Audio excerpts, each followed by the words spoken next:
最近这个老美怎么越来越焦虑啊？竟然把日本、澳大利亚、韩国、菲律宾挨个打分排名啊，评头论足，最后得出来的结论：日本呢是美国最值得依赖的铁杆小弟，而且中国还不敢动它。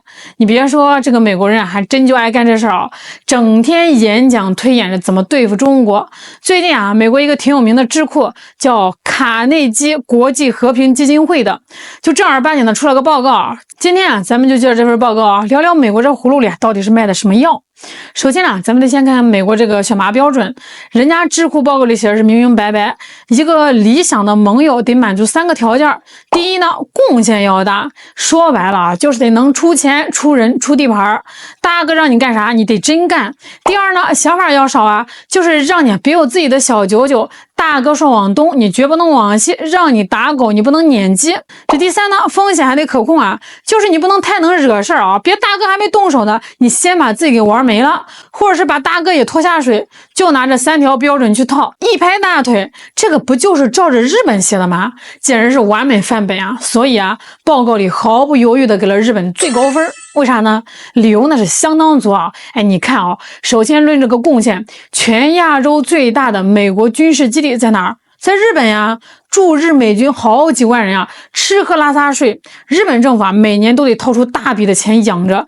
这还不算，日本自己这几年也是不断的修改和平宪法，军费是蹭蹭的往上涨。那架势啊，就是要摆脱战后束缚，重新武装起来。而且啊，在所有盟友里啊，就属他参和咱们台海问题的意愿最强烈，天天在那儿喊台湾有事儿就是日本有事儿。哎，你说这贡献够不够大呀？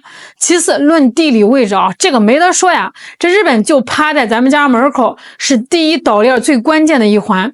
这个位置啊，决定了它在战略上是无可替代的。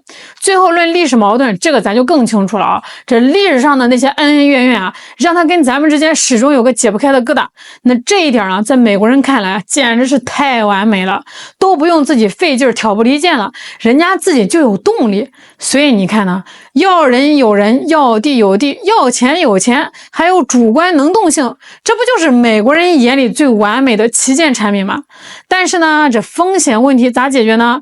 日本呢离咱们这么近，真要有点摩擦，那不是分分钟就可能挨揍吗？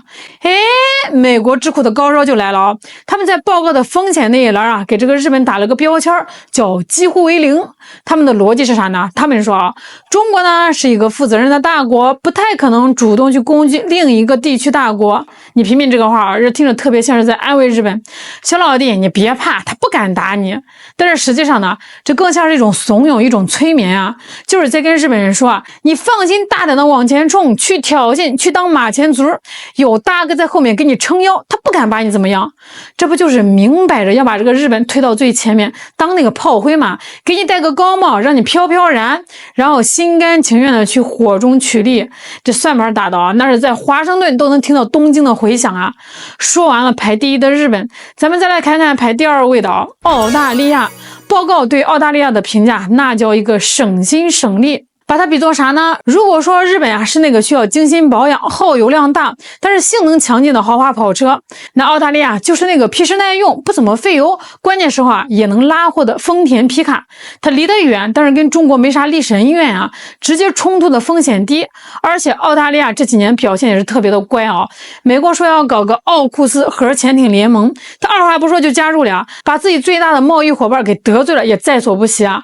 所以在美国人眼里啊，这是个完美的 B 计划，一个低成本高性价比的省心之选。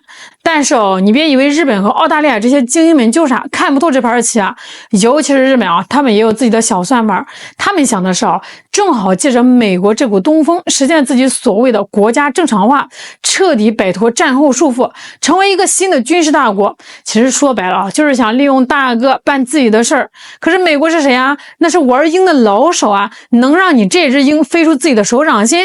这报告里虽然没有明说但是咱们看看这几年发生在日本政坛的这些事儿，就能品出点味儿了。从前首相安倍遇刺这个震惊全球的事件，到后来执政的自民党内部爆出的黑金丑闻，导致好几个大的政治派阀被迫解散了。这一系列操作下来，这个日本政坛内部那种想跟美国讨价还价、想有点自主性的力量，是不是被大大的削弱了？这就好比美国手里面牢牢的攥着一根缰绳，确保日本这匹马永远只能在美国给他划定的赛道上跑。你想借我的力可以啊，但是你永远别想挣脱我的控制。说完了这两个还算听话的咱们再聊聊那俩被报告点名的问题学生。第一个问题学生就是韩国了。报告给韩国贴的标签很不客气，叫刺儿头。为啥是刺儿头呢？这报告批评说韩国呢，他总想着在中美之间搞平衡，两边都下注，不愿意动用自己的力量来帮着美国制衡中国。这话说的其实挺符合韩国一直以来的状态的。这韩国人心里面有杆秤他们那套底层逻辑就是经济上得靠着中国吃饭，安全上得抱着美国的大腿睡觉。这日子过得虽然拧巴，但他们觉得这样最实惠了。可是在美国战略家眼里你这就是投机是摇摆，是对大哥的不忠诚。所以呢，这份报告就把这事公开捅出来，意思就是敲打韩国，你小子别再耍滑头了，赶紧选边站。这本身就是一种强大的舆论施压。第二个问题资产就是菲律宾，说它是个资产是因为它的地理位置太重要了，就在南海问题的最前沿，是美国在西太平洋布局里一个离不开的棋子。但是为啥是问题呢？因为这个家伙风险太高而且还不怎么可靠。报告评过他是所有盟友里最可能跟中国在南海擦枪走火的。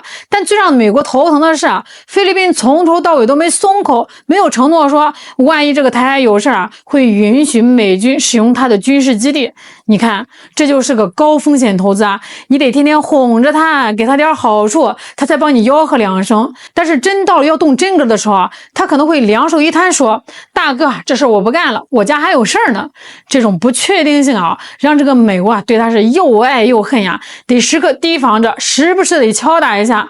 那聊到这儿，你可能觉得这套评估体系还挺讲究战略、讲究配合的但是你别忘了，这都是在拜登这种传统政客的框架里。要是换成了特朗普那画风可就完全不一样了因为在这个特朗普眼里什么战略价值什么盟友配合那都是虚的他眼里呢就一样东西，钱一张赤裸裸的经济账单。他的逻辑是简单粗暴，盟友是干啥的？盟友就是用来榨取经济价值的。说的再难听点就是一群待宰的羔羊。所以呢，本来呢他是写给战略家们看的，但是到了特朗普手里无意中就成了他的一份宰客价目表。这报告里那些关于战略价值的排名，在特朗普看来根本就不是什么友谊的证明，而是讨价还价的筹码。他的逻辑是这样子的你的战略排名越高，比如这个日本排第一，说明你对我的安全依赖越深，你越离不开我。好极了，既然你这么离不开我，那我就在经济上宰你一刀。你敢跟我翻脸吗？你敢吗？他自信的认为，就算我用关税大棒打得你晕头转向，让你多交几百亿的保护费，你也不敢有大规模的反抗。为啥呢？因为你的安全命脉，你的国防还攥在我手里呢。这一下子就把那层盟友温情的窗户纸给捅破了。战略合作只是手段，经济收割才是核心。你再看看欧洲那帮老牌盟友什么法国啦、德国啦、英国啦，在这份针对中国的报告里被认为作用有限，更多的是象征性的存在。在特朗普的价目表里他们可能连被深度剥削的资格都排不上号。那这种把盟友关系彻底工具化、数据化、价格化的说法其实说实话挺伤人心的。它不再是基于什么共同价值观的伙伴关系了而是一场随时可以计算亏损和收益、评估性价比的冷酷交易这短期来看，美国呢可能确实能用最低的成本撬动全球的资源，实现自己利益的最大化。但是从长远看当这个价签取代了友谊，当性价比凌驾于承诺之上，那每一个盟友都得在夜深人静的时候重新得琢磨琢磨自己在这盘棋里到底是个啥角色，自己真正的利益又在哪里。其实不用咱们说，日本的精英阶层已经有人开始反思了他们也在琢磨为什么我们跟着美国混了这么多年，经济上却经历了失去的30年。这种觉醒虽然可能很慢，但是它在真正的发生那么对于咱们中国来说，该怎么看这份报告呢？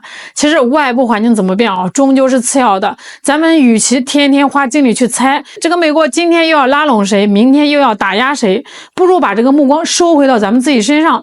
有句老话啊，叫打铁还需自身硬。当咱们自己的核心技术不再被人卡脖子了，当咱们的尖端产业能在全球站稳脚跟了，当咱们的国防力量强到大足以支撑整个民族的脊梁时，到那个时候，任何外部的什么评估体系啦，什么战略维度啦，什么盟友排名啊，都会变得苍白无力，都会变成一个笑话啊！毕竟啊，真正的安全感啊，从来不是别人给的啊，更不是一份报告能评估出来的，它是靠我们自己，靠我们14亿人一砖一瓦、一朝一夕亲手给创造出来的。好啦，今天就给大家聊到这儿啦，我是小兰，我们下期再见。